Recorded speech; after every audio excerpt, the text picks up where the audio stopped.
വീണ്ടും മാവോയിസ്റ്റ് വേട്ടയെന്ന വാർത്ത ഇപ്പോൾ പതിവായിരിക്കുന്നു. പോലീസ് പടച്ചുവിടുന്ന വിവരങ്ങളെയും അവകാശവാദങ്ങളെയും വാർത്തകളാക്കുക എന്ന പ്രക്രിയയ്ക്കപ്പുറം വസ്തുതകൾ പുറത്തു വരുന്നുമില്ല. കഴിഞ്ഞ ദിവസവും ഛത്തീസ്ഗഡിൽ നിന്ന് മാവോയിസ്റ്റുകളെ കൊന്നുതള്ളിയതിന്റെ വാർത്തകളുണ്ടായി.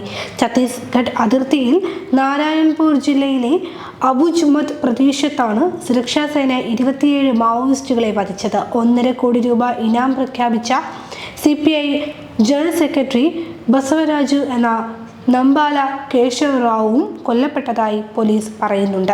ഈ വർഷം ആരംഭിച്ചതിന് ശേഷമുള്ള 5 മാസത്തിനിടെ 300 മാവോയിസ്റ്റുകളെ വധിച്ചതായാണ് കേന്ദ്ര സർക്കാരിന്റെ അവകാശവാദം. ഇതിൽ 201 പേരും ഛത്തീസ്ഗഡിൽ നിന്നായിരുന്നു.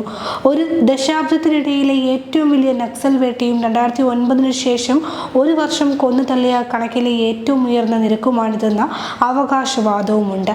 2009 314 പേരെയാണ് വധിച്ചത്. 2000 മുതൽ 2024 വരെയുള്ള കാലയളവിൽ 6000-ലധികം പേരെയാണ് മാവോയിസ്റ്റ് എന്ന മുദ്രകുത്തി കൊല ചെയ്തത്. കഴിഞ്ഞ 16 മാസത്തിനിടെ 400ഓളം ആളുകളെ ഛത്തീസ്ഗഡിൽ മാത്രം വധിച്ചു. ഈ വർഷം നക്സൽ മരണങ്ങളുടെ എണ്ണത്തിൽ റെക്കോർഡ് സൃഷ്ടിക്കാനുള്ള ലക്ഷ്യത്തിലാണെന്ന് ഉദ്യോഗസ്ഥർ പറയുന്നു. നടപടികൾ ഇപ്പോഴത്തെ വേഗതയിൽ മുന്നേറിയാൽ എല്ലാ റെക്കോർഡുകളും ഭേദിച്ചുകൊണ്ട് നക്സൽ വേട്ടയിലെ സുപ്രധാന വർഷമായി 2025 മാറുമെന്നും കേന്ദ്ര സർക്കാരും സുരക്ഷാ സേനയും അവകാശപ്പെടുന്നുണ്ട്. മാധ്യമപ്രവർത്തകനും എഴുത്തുകാരനുമായ ഹൃദയേഷ് ജോഷിയുടെ ലാൽ ലഖീർ എന്ന നോവലിൽ ബസ്തറിലെ ചുവപ്പ് വരകൾ എന്ന പേരിൽ ഇത് മലയാളത്തിലേക്ക് പരിഭാഷപ്പെടുത്തിയിട്ടുണ്ട്. ഛത്തീസ്ഗഡിൽ ബസ്തറിലെയും പരിസരങ്ങളിലെയും മാവോയിസ്റ്റുകളുടെയും അതിനെ നേരിടാനെന്ന പേരിലുള്ള സൈനിക സന്നാഹങ്ങളുടെയും സാന്നിധ്യത്തിനു നടുവിൽ പ്രതിസന്ധി നേരിടുന്ന ആദിവാസികളെ കുറിച്ചാണ് പ്രതിപാദിക്കുന്നത്.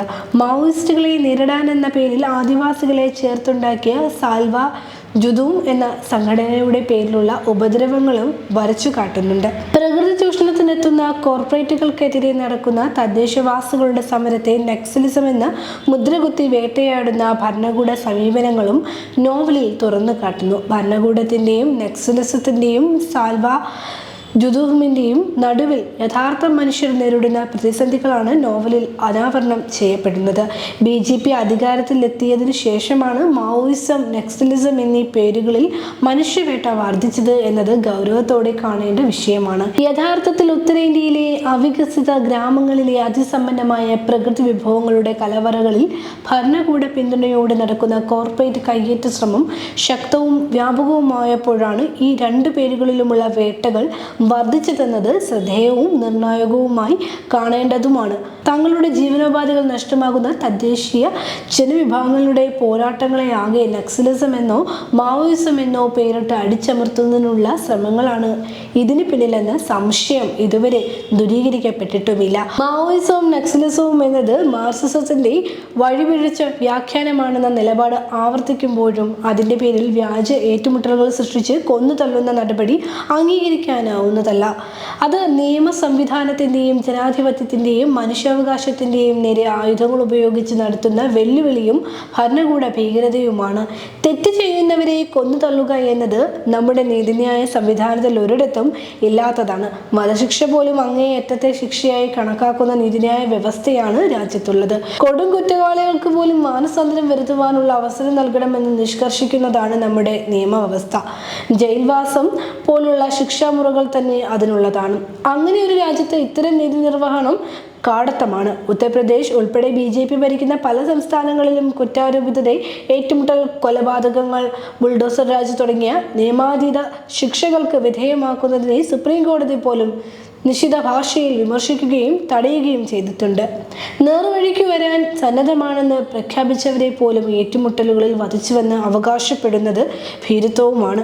മാവോയിസം എന്ന പേരിൽ വഴിപിഴച്ചുപോയ സ്വന്തം പൗരന്മാരെ കൊന്നുതള്ളുന്നത് ആഘോഷമാക്കുകയും നേട്ടമായി കൊണ്ടാടുകയും ചെയ്യുന്ന ഭരണകൂട നടപടിയെ മനുഷ്യത്വരഹിതമെന്ന് മാത്രം വിശേഷിപ്പിച്ചാൽ മതിയാകില്ല. എന്താണ് സംഭവിച്ചതെന്ന് അറിയാനുള്ള അവകാശം രാജ്യത്തെ സാധാരണ പൗരന്മാർക്കുണ്ട്.